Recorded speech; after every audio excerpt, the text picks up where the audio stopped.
En primer lugar, agradecer a todos los que estáis aquí vuestra asistencia y también a la gente que nos vea después en los medios de comunicación. Por supuesto, agradecer al equipo de gobierno que nos haya brindado la posibilidad de subirnos aquí para explicar un proyecto bonito del que estamos orgullosos de haberlo podido realizar y queremos compartir con la ciudadanía, ¿vale? Entonces, me toca empezar. Voy a intentar hacer una introducción y explicar el por qué hemos tenido que realizar un proyecto para incoar el expediente de Rute Viejo.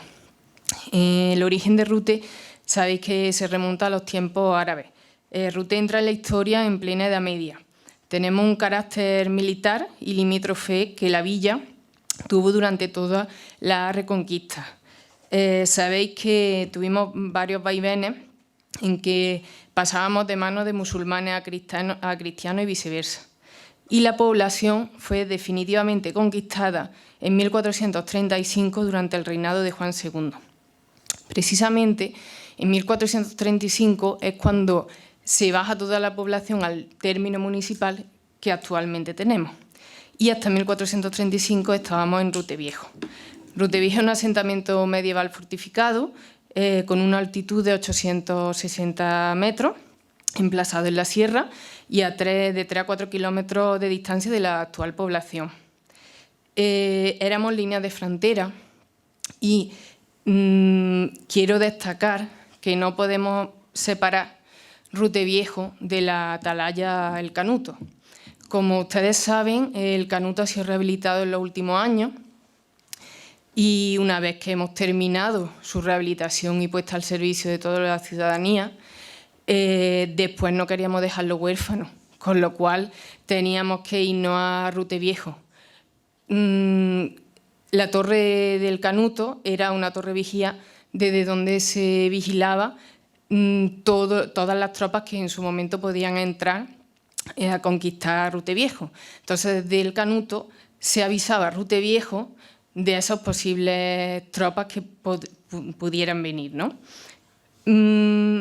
Al pensar que teníamos que empezar un proyecto en Rute Viejo, nos preguntan a los técnicos qué es lo primero que tenemos que hacer, ¿no? Entonces, lo primero que hay que hacer es proceder a delimitar bien la zona. ¿Por qué? Porque Rute Viejo es un yacimiento que está declarado bien de interés cultural, como ahora después explicaré, pero es necesario justificar la necesidad de completar y delimitar adecuadamente todo el yacimiento y de esta forma proponer un proyecto a futuro. Sobre todo también es importante conocer que tanto los yacimientos como los edificios, como cualquier zona típica, paisaje, danza, incluso la música, conforman la identidad de pueblo. Entonces, nos gustaría que al final todo este tipo de proyectos finalmente repercuta en que la gente lo vea como su identidad, ¿vale? Actualmente sabéis que está desprotegido y además tiene en la exposición está la intemperie. Aquí hago yo una pregunta en la diapositiva y digo, cuando a algún ruteño o ruteña se le pregunta por Rute Viejo, ¿qué es lo que se le viene al pensamiento? Y ahí expongo una torre, la torre que todo el mundo recordamos y que está allí, que está inclinada y que creo que todo el mundo piensa que eso es Rute Viejo.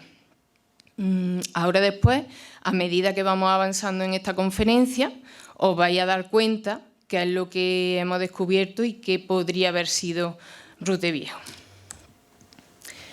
Una vez que le exponemos al equipo de gobierno que hay que hacer un proyecto de delimitación nuevo, había que buscar financiación. Bueno, pues la financiación ha venido de la Diputación, de la mano del Plan Más Provincia. Se hizo una licitación y se la adjudicó por 7.500 euros más IVA al estudio de arquitectura AMAT. Aquí nos acompaña en la mesa el arquitecto Alejandro Amado Hernández, que es el director del estudio, que avala su profesión, es experto en rehabilitación y ha sido un gusto trabajar contigo. Entonces, como digo, Este proyecto, al final, lo que se trata es de conocer bien el bien, reconocer todos sus valores y proponer, al final, un cambio de delimitación del BIN. Estudiar los espacios claramente delimitados en los que se encuentran restos arqueológicos de interés relevante y su entorno para su protección. Hay 3 pautas interesantes. Primero, para proteger el patrimonio tenemos que hacer una delimitación correcta. Es lo que se ha hecho con este proyecto. Una vez que tengamos eso, la conservación del patrimonio, pasamos a una participación activa de la sociedad, ¿no? Que era cuando estábamos rehabilitando, por ejemplo, la Torre del Canuto, todo el mundo tenía interés en qué es lo que se estaba haciendo allí. Y al final, si se le da una adecuada gestión y difusión, vamos a aumentar el valor del municipio y, por supuesto, el interés de los visitantes. El yacimiento de Ruteviejo, la primera protección que tiene, data de un decreto del 22 de abril de 1949 de protección de los castillos españoles. Ahí fue cuando se produjo la primera vez que se protege este bien. Se protegieron todos los castillos de España bajo la protección del Estado y además, sea cual fuera el estado de conservación de los mismos. Se supone que era para impedir que se pudiera alterar o provocar el derrumbamiento. Posteriormente, la Ley de Patrimonio Histórico Español del año 85, Ruteviejo pasa a ser bien de interés cultural. Todos los castillos que había en el decreto del 49 pasan a ser bien de interés cultural. Luego pasamos en el ámbito autonómico, está la Ley 14/2007, que es de Patrimonio Histórico de Andalucía. Ahí se crea el Catálogo General de Patrimonio Histórico Andaluz. Y ya no solamente habla del BIC, ya también está hablando de los entornos a ese BIC, puesto que los entornos, como sabéis, afectan a los valores propios del bien. Además, también para su estudio y contemplación son necesarios. En esta ley es donde se encuentra la distancia a la que tenemos que proteger el entorno, y son, al ser suelo rústico, son 200 metros. Y ahí aparece ya la información básica de patrimonio del inmueble, como podéis ver.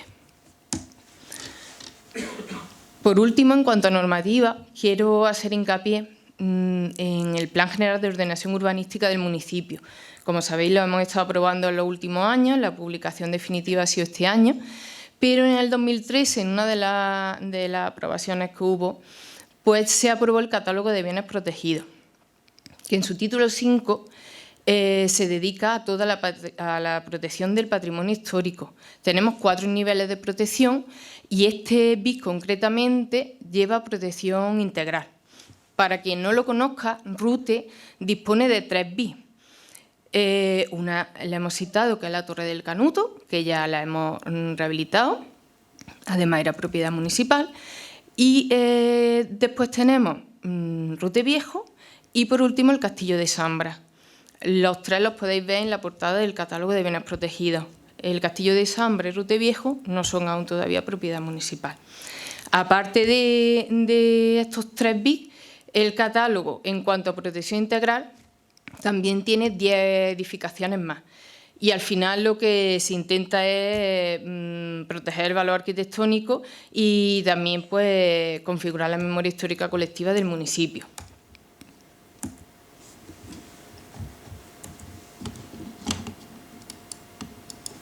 Ahí. Ese. En el propio plan general, siguiendo el catálogo, comentar que la protección integral solamente se pueden hacer obras de conservación y restauración.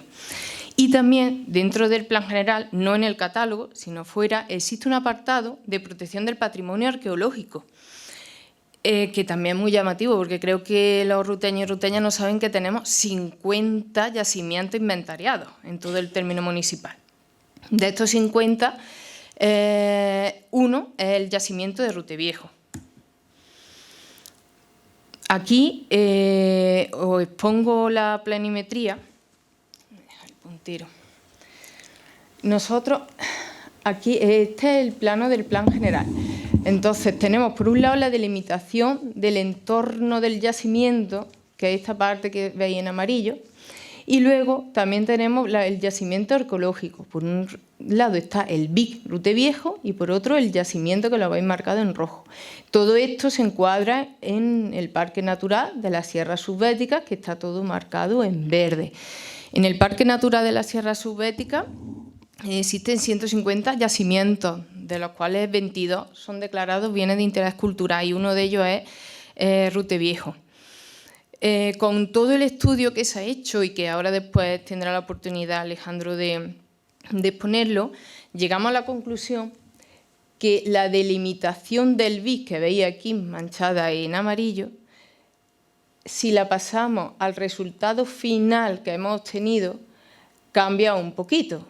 Esto ha sido de todos los estudios que se han hecho, que ahora nos lo explicará, y si veis el contorno va cambiando. Este contorno es el que se propone la nueva delimitación, la nueva redefinición y también su entorno al mismo que hemos estado hablando, que son 200 metros. Todo esto refuerza las garantías legales que están al alcance de la competencia municipal en defensa del patrimonio urbano y arqueológico. Por tanto, y como conclusión, en la actualidad el bien se encuentra dentro del Catálogo General de Patrimonio Histórico de Andalucía. Está con la tipología de monumento y con el documento que se ha presentado, que ya ha sido remitido a Cultura y que además ya ha sido redefinida la nueva delimitación dentro del catálogo, pues reafirmamos los valores patrimoniales que posee el BIC y son suficientes para que persista la dicha clasificación. Y se acompaña de una nueva documentación en la que se justifica la ampliación de la delimitación y el marcaje del entorno de protección. Todo ello es necesario para poder lograr la conservación del propio BIC. Y ahora aquí os hago dos preguntas en la parte derecha. Una es, ¿cómo se ha llegado a la conclusión del resultado de la delimitación? Ahí tenéis una imagen donde ya está, eso está sacado del Catálogo General de Patrimonio y ya está la nueva delimitación extraída con las coordenadas que le hemos mandado a la Delegación de Cultura, la cual todavía nos falta que nos mande la resolución, pero ya han hecho este paso. ¿Cómo se ha llegado a esa conclusión? Va a tener la oportunidad Alejandro de explicarnos ahora. Y ahora, una última pregunta. ¿Cómo podría ser una primera recreación virtual después de todo el estudio realizado sobre esta fortificación? ¿Cambiaría la visión general del ciudadano sobre nuestro preciado Rute Viejo? Y vuelvo a os poner ahí el logo que hemos cogido para la presentación, que es la torre inclinada, para ver si luego cuando salgamos de aquí veis todo Rute Viejo en la torre o lleváis un sueño en la cabeza que espero que a lo largo de los años se pueda hacer en algún momento realidad. Le paso la palabra a Alejandro para que pueda exponernos su trabajo. Bueno, buenas tardes a todos. En primer lugar, pues agradecer al Ayuntamiento de Rute que contara con nosotros para realizar este trabajo y bueno, y a Javier y Antonio, a Javier y a Ana, que la verdad es que bueno, ha sido un gustazo trabajar con ellos y me han facilitado al máximo todas las tareas que hemos llevado a cabo.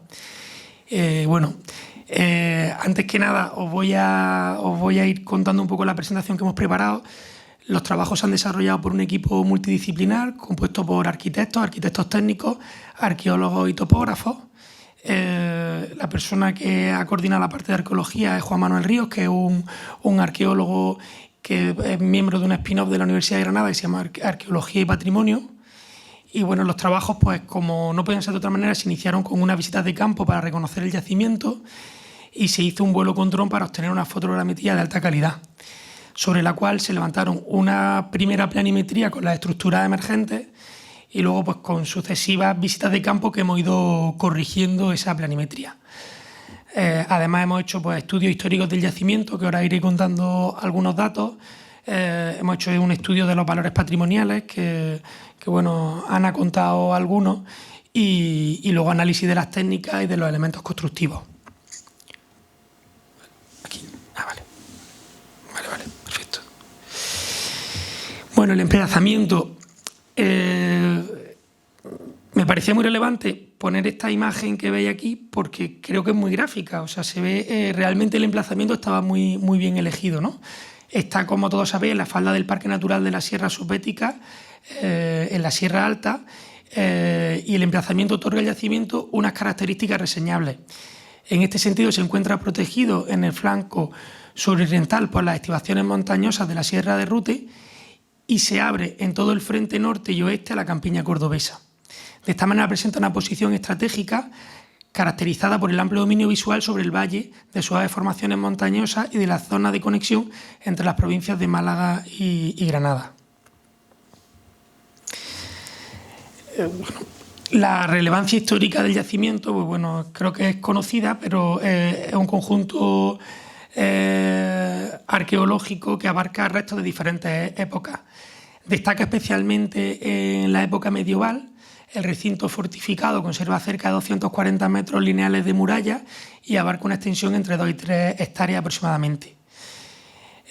Ahora bien, aunque el perímetro amurallado define un espacio de asentamiento, entendemos que fuera de este perímetro también habría otros asentamientos vinculados con el mismo. Los principales elementos visibles son las diversas estructuras defensivas y residenciales localizadas en el interior del recinto, junto con la distribución superficial de materiales arqueológicos. Así, en superficie se documentan abundantes restos materiales que confirman la densa ocupación del enclave hasta el traslado de la población a la actual ruta en 1435. Las características del registro arqueológico señalan que Rute el Viejo corresponde con un asentamiento fortificado en altura, que es un ins, cuyo esplendor se produjo por su posición en la línea frontera entre los reinos cristianos y el reino de Granada.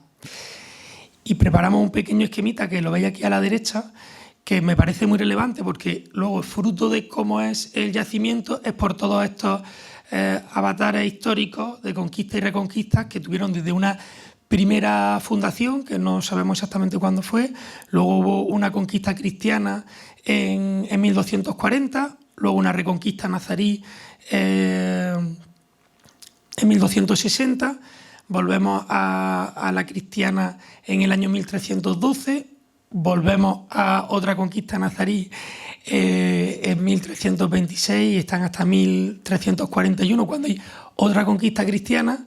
Llevamos por la tercera conquista nazarí, que es en 1368, hasta que ya Rute cae definitivamente en manos cristianas en 1434.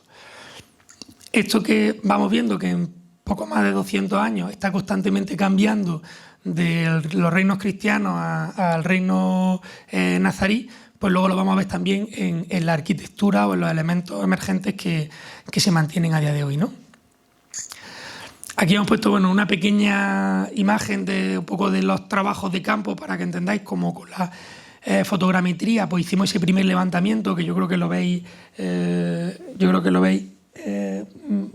representado, ¿no? Con estas líneas negras, que fue la primera aproximación que hicimos. Y luego ya se empezaron a hacer unos trabajos de campo en el cual fuimos señalando cada torre y cada lienzo de muralla pues las distintas técnicas constructivas que tenía, ¿no? Entonces encontramos lienzos de tapial de cal y canto, torres de distintos tipos de tapial hormigonado, mampostería irregular en hilada, mampostería irregular sin hilada, ¿no? Mampostería enripiada, encofrada y sillería, ¿no? Los análisis de los elementos, pues a nivel arqueológico corresponde con un recinto de gran entidad en el que se documentan importantes restos materiales que señalan una larga ocupación del enclave desde al menos esta época medieval que decimos, ¿no? El registro destaca por la presencia de numerosas estructuras de distintas fábricas que se superponen, otorgando una gran complejidad constructiva al recinto. Asimismo, en superficie se documentan abundantes restos cerámicos.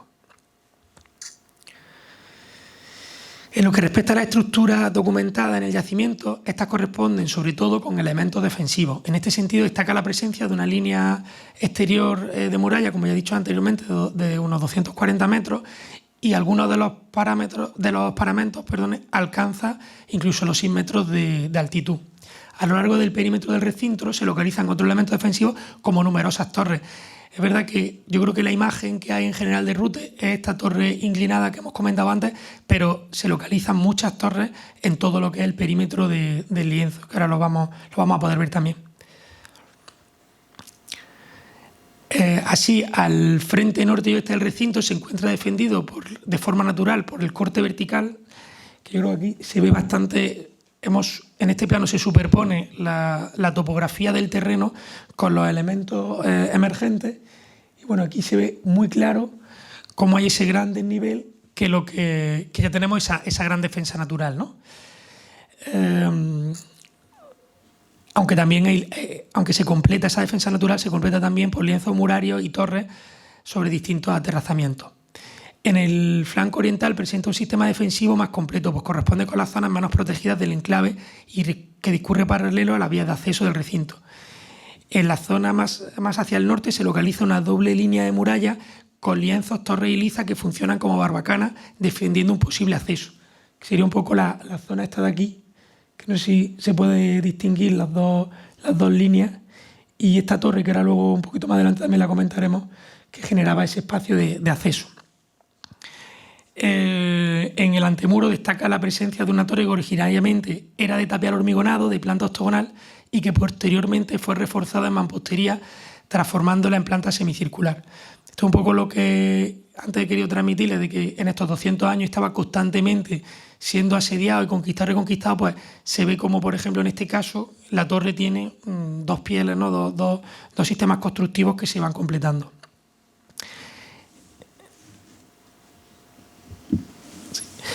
Sí, he pasado. Esta transformación parece un claro reflejo del cambio arquitectónico que supuso el paso del dominio almohade al control cristiano. Continuando en sentido suroeste, por el frente oriental se localizan numerosos lienzos murarios de distintas fábricas e imponentes torres. Una de las estructuras más significativas es una gran torre de planta cuadrangular, erigida con una fábrica de mampostería con refuerzos en esquinas de sillarejo que se asemejan a las construcciones típicas nazaríes, que esta es la torre inclinada que hemos comentado antes. Asimismo, se localizan varios lienzos de muralla de gran interés por su entidad y técnica constructiva.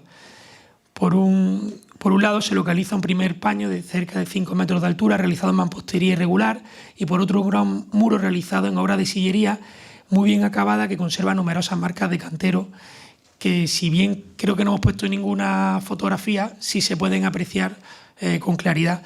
Incluso también en la torre del homenaje aparecen unas marcas de cantería, como 3 rayas horizontales, que creo que sí he puesto alguna foto un poquito más adelante. En el extremo sur del recinto está caracterizado por la presencia de diversas estructuras con un grado de deterioro mucho mayor, pero que dan cuenta de la complejidad constructiva del recinto. Por último, en lo que respecta al espacio interior fortificado, el estado actual de ruina impide conocer el sistema constructivo y la distribución espacial. El evento arquitectónico más significativo se encuentra en la zona noroccidental, coincidiendo con el punto más elevado de la loma en 856 metros. Se trata de una estructura de planta cuadrangular con gran entidad que alcanza los 11 metros de lado y aproximadamente de unos 3,20 metros de espesor los muros. Estas características de la estructura nos indican que se trata del nivel más bajo de una imponente torre cuadrangular cristiana que pudo funcionar como una torre del homenaje. Aquí en la imagen, yo creo que es una imagen tomada como hacia el interior de la torre, pero sí podéis ver un poco, no sé si somos capaces de apreciar la escala que tiene, esos 3,20 metros de ancho de los muros, pero bueno, creo que más o menos se aprecia. Todos estos aspectos señalan que Rute el Viejo tuvo un desarrollo arquitectónico principal en la época medieval debido a su posición en la línea fronteriza, de forma que en su materialidad se observan las transformaciones derivadas del proceso de conquista del enclave. No obstante, nuestro trabajo indicábamos, y luego lo voy a comentar también al final, que deberían de seguir haciendo ese trabajo de excavaciones arqueológicas que puedan ir completando estos estudios que hemos realizado.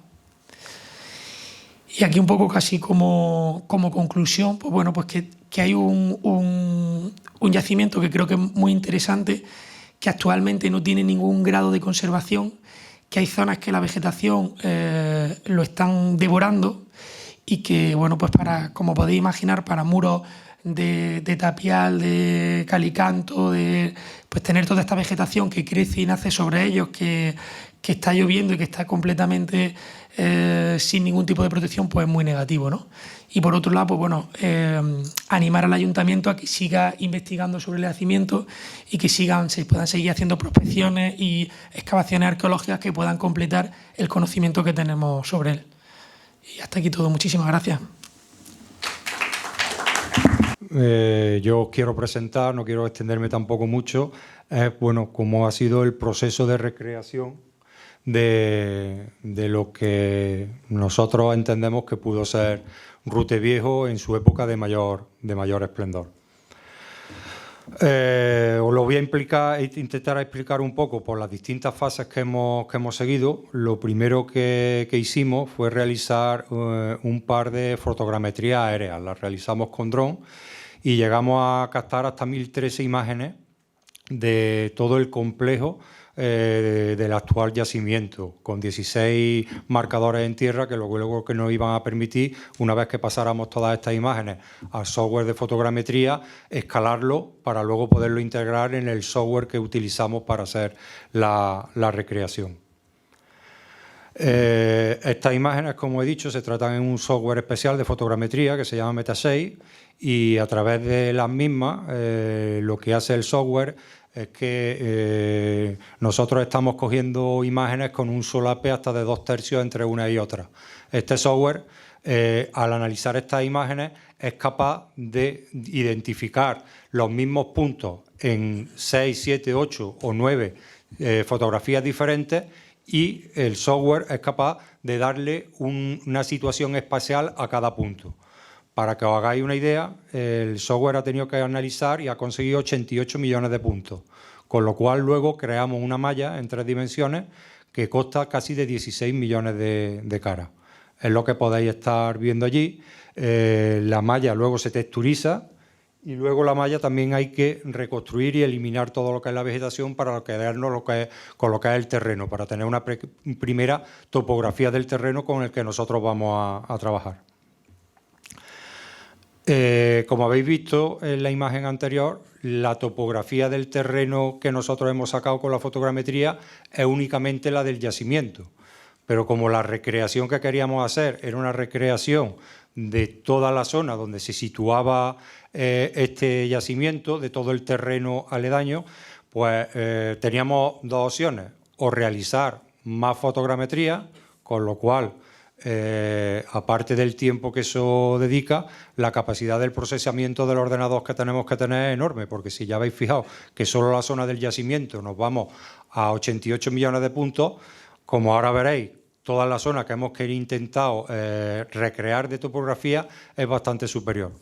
Esto lo hemos solucionado tirando de los modelos digitales del terreno que el Instituto Geográfico Nacional tiene de toda la península. Los tiene publicados en su página web, se pueden descargar de manera gratuita y estos no están realizados con dron, están realizados con vuelos LIDAR, con una tecnología que va en los aviones, que lo que mandan es un láser al terreno y el rebote de ese láser va dando una altura de los diferentes puntos. Evidentemente, una fotogrametría con dron, como se realiza a menos altura y de un espacio más pequeño, tiene mayor definición que lo que es un modelo digital del terreno. Pero como nosotros, como los terrenos que hemos reconstruido con estos MDT eran para las zonas más exteriores de lo que es el yacimiento, la calidad que tenían no era suficiente. Estos modelos digitales de terreno se trabajan en otro software específico de información geográfica que se llama QGIS y obtenemos, como podéis ver en estas imágenes, estáis viendo que...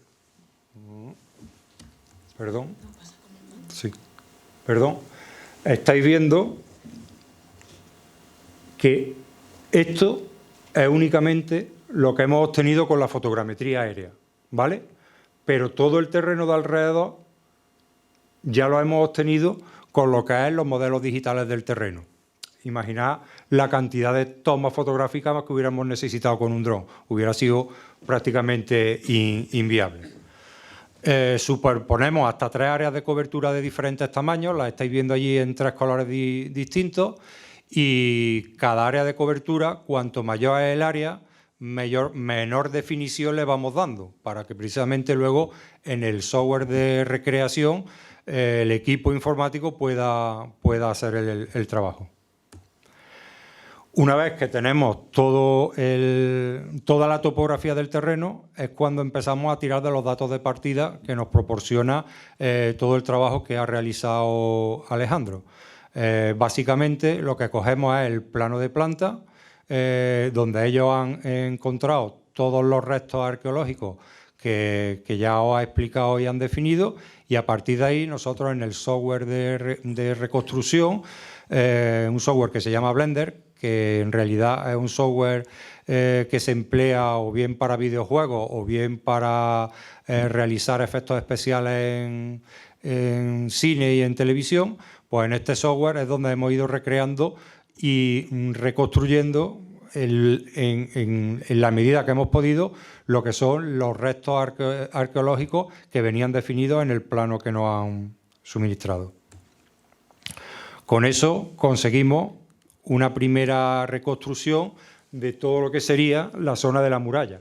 Aquí existen zonas que sí existían restos y el resto hemos tenido que más o menos imaginar por dónde sería o por dónde discurriría el resto. Aquí está la torre octogonal, nosotros la hemos representado octogonal, o sea, la hemos representado en un periodo anterior a que se convirtiera en circular. Tenemos también la torre que actualmente se encuentra medio derruida. Aquí hemos supuesto, eso sí ha sido a lo mejor tirarse un poco al barro, pero como había cercana otra torre, hemos supuesto que por aquí podía haber o pudo haber en su momento alguna entrada o algún acceso al recinto fortificado, aunque según los datos que nos proporcionaba el equipo de Alejandro, parece ser que también otro de los accesos se hacía a través de una arcada y a través de una doble muralla, que es lo que ha estado comentando antes Alejandro. Una vez que tenemos, esa es la información básica que teníamos, nos tenemos que ir a otras fuentes, búsqueda de información histórica. Por desgracia, sobre Ruteviejo no existe mucha información gráfica, ninguna. Perdón. No existe ninguna información gráfica que hayamos podido disponer de ella, y la información escrita que existe también es escasa. Bueno, pues ahí, para poder seguir haciendo la reconstrucción, hemos tenido que ir tirando de paralelos históricos, de otras alcazabas o de otras construcciones o restos arqueológicos de otras zonas donde mejor conservadas se han podido obtener cierta información que nosotros creíamos que podía ser veraz con la reconstrucción que estábamos realizando. Cuando tenemos todo eso, pues realizamos un primer boceto de lo que sería la recreación de lo que nosotros podemos suponer que era Ruteviejo. Como anteriormente, no lo he dicho, estamos hablando precisamente porque nos hemos tenido que basar mucho en paralelos históricos de una recreación y no de una reconstrucción. Si tuviéramos más datos, pues a lo mejor sí podríamos hablar de una reconstrucción porque sería más veraz con lo que pudo ser en su momento. Como no tenemos esos datos, a lo mejor conforme se vayan excavando, se vaya poniendo en valor el yacimiento, se puede ir, todo este trabajo que hemos hecho se puede ir adaptando y podríamos pasar de lo que es una recreación a lo que sí es una reconstrucción. Bueno, pues como estaba diciendo, el siguiente paso es realizar un boceto sin texturizar y sin elementos auxiliares, simplemente la topografía y las construcciones que nosotros creemos que existirían dentro. Si incluso tiramos también de vídeos del cronista de la villa, en el que hablaba de que en el interior de las murallas podía haber entre unas 45 o 50 viviendas o construcciones, y es un poco lo que hemos intentado representar. La siguiente fase, bueno, pues ya es empezar a texturizar toda la recreación, dotarla de vegetación, dotarla de construcciones extramuros, porque cualquier población nunca se ha circunscrito al interior o lo que había en el interior de la muralla, sino que en el exterior pues siempre había casas de campo, cortijos y demás. Y por último, la última fase, o una de las últimas fases, pues sería ya obtener la infografía, que de distintos puntos de vista nos podían dar una idea más, a lo mejor un poco idealizada, pero una idea de lo que pudo ser Ruteviejo en su época de mayor esplendor. Esta infografía, no sé si os habéis fijado a la entrada al salón de actos, lo que hemos hecho es que hemos creado unos pósters en los cuales podéis ahora verlas de distintos puntos de vista, y además van a estar expuestas aquí durante algunos fines de semana, coincidiendo con los actos que se celebren aquí en el SEMA. Por último, y una de las... Sí, ahora. Y como fase que creemos también muy importante, le hemos aplicado a la recreación la escala de evidencia histórico-arqueológica. ¿En qué consiste esta escala? Bueno, pues esta escala lo que consiste es que a cada uno de los elementos de la recreación le vamos a asignar un código de color en función de la veracidad que el mismo tuviera, que nosotros creemos que puede tener. Desde un color más cálido, el rojo que estáis viendo ahí de fondo,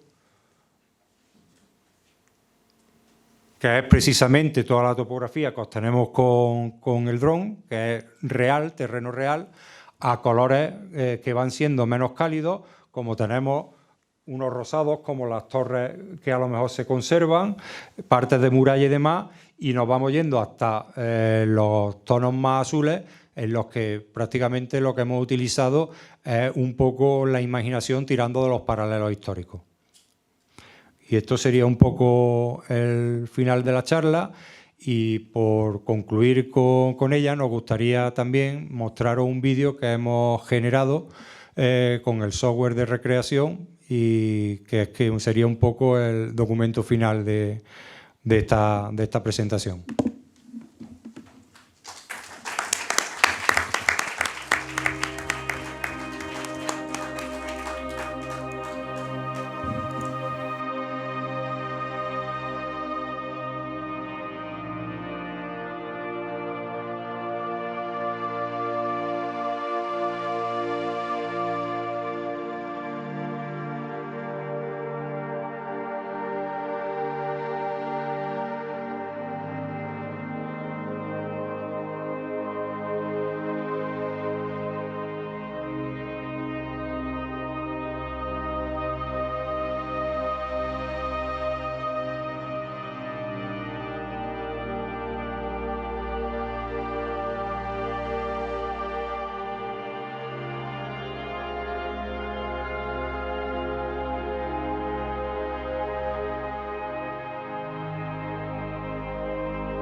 Pues bueno, ¿cómo habéis quedado? Porque yo me he quedado y emocionado porque el vídeo no había tenido la oportunidad de verlo, y quiero felicitar a los técnicos de nuestro ayuntamiento, a Ana Mar y a Javier Arroyo, por ese gran trabajo, y también pues a Alejandro por ese estudio que nos ha hecho, y sobre todo desde este equipo de gobierno, siempre desde primera hora, pues en conversación con los técnicos de urbanismo.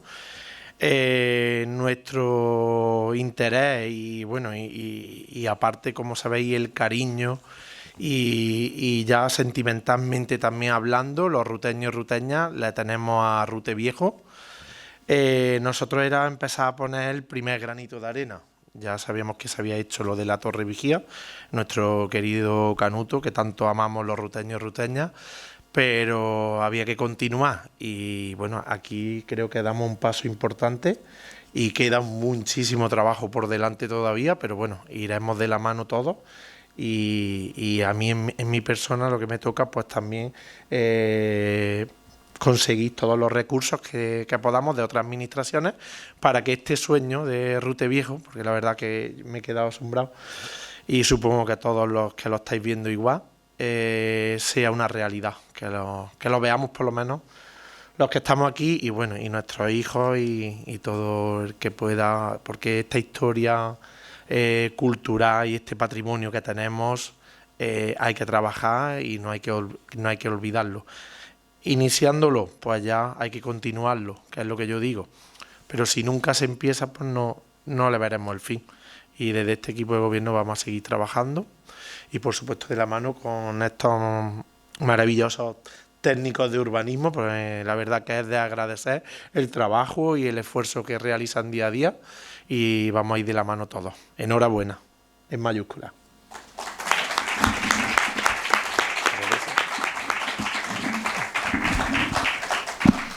Damos por concluida la conferencia.